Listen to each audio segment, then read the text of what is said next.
মনটা অনেক খারাপ আর আমার নিজের অনেক গোসাও তৈরি হয়। আমার মনে হয় যদি ধরেন আমি যদি ইরানের কোন বাহিনীর প্রধান হইতাম এতক্ষণে ভাই অস্থির করে ফেল।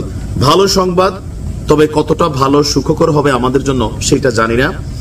আজকে দিনভর এই ইসরায়েলের যুদ্ধ বিমান নিয়ে ঢুকে ইরানের ভূমিতে অভিযানের পর বেশ কিছু দুর্বলতা আপনার ইরানের প্রকাশ পেয়েছে। এটা কোনোভাবেই কাম্য না যে মোসাদের এজেন্টরা সরাসরি ইরানের মাটিতে বৈশা ইরানের পারমাণবিক স্থাপনাগুলোরে দেখাই দিচ্ছে।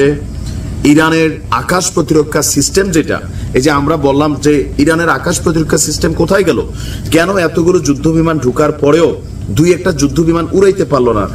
ইসরায়েল ভিডিও প্রকাশ করছে যে মোসাদের এজেন্টরা নিজেরা বৈশা ইরানের আকাশ প্রতিরক্ষা সিস্টেমকে ডিএক্টিভেট করছে। ভাবা যায় যে ইসরায়েলের গোয়েন্দারা কই পর্যন্ত ঢুকার হাত রাখে। এটা তো ভাই অস্বাভাবিক আমার কাছে লাগছে। অবশ্যই ইসরায়েলের এটা সফলতা।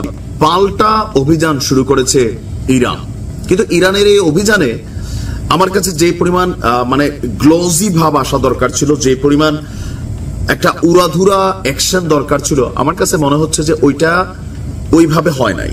দর্শক, ইসরায়েলে পাল্টা হামলা শুরু করেছে ইরান। আইডিএফ মানে ইসরায়েলের সেনাবাহিনীর বক্তব্য হচ্ছে, ইসরায়েলি প্রতিরক্ষা বাহিনীর মুখপাত্র ব্রিগেডিয়ার জেনারেল এফি ড্রিফিন বলছে ইরান প্রায় 100টি ড্রোন ইসরায়েলের ভূখণ্ডের দিকে ইতিমধ্যে ছেড়েছে।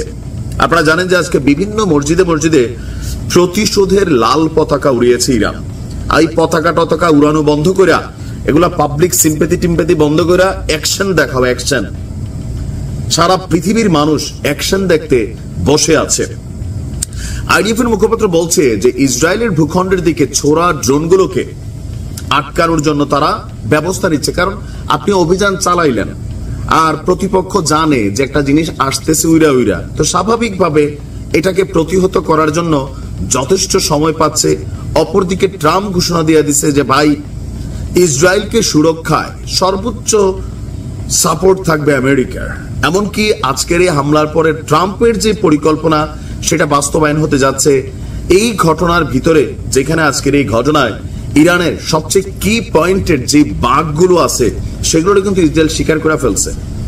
বিভিন্ন বাহিনীর প্রধান সহ প্রায় 20 জন উচ্চ পদস্থ সামরিক কর্মকর্তা, সাধারণ মানুষ সহ 70 জন নিহত, 300-র উপরে আহত। ইসরায়েল ইরানের যে ক্ষেপণাস্ত্র ভান্ডার সেটাকে উড়াই দিছে, যেগুলা দৃশ্যত ছিল, পারমাণবিক ভান্ডারে আঘাত করে বসছে। আমি বললাম না যেটা 50 বছরেও এই ক্ষতি পোষাইতে পারবে না।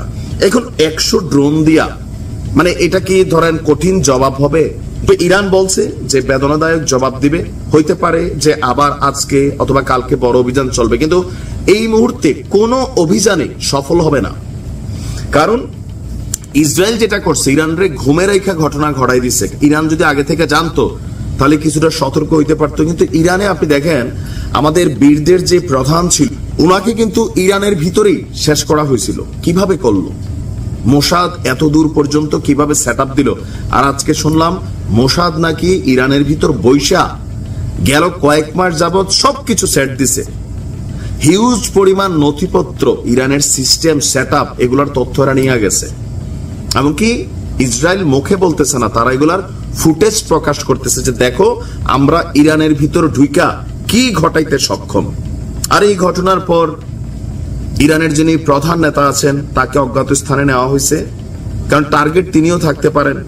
যাচ্ছে, দেখা যাক এই ড্রোন কই পর্যন্ত যায়। তবে এগুলা আমার মনে হয় যে জনগণকে দেখানো ইরানের উচিত, আর মুখে মুখে কথা না বইলা ডাইরেক্ট অ্যাকশনে নামা। কিচ্ছু করার নাই। জনসমর্থন হারাবে, ইরানের মানুষ রাজপথে নামছে যে দেখাও আমাদের পাওয়ার কতটুকু আছে।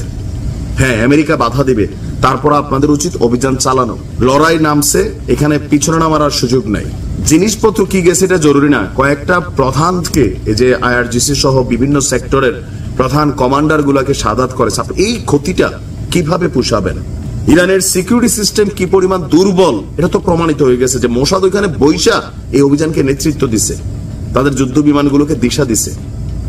এখন দেখা যাক এই ড্রোন আসলে উইরা যাইতে পারে কিনা ইসরায়েলের আকাশ পর্যন্ত।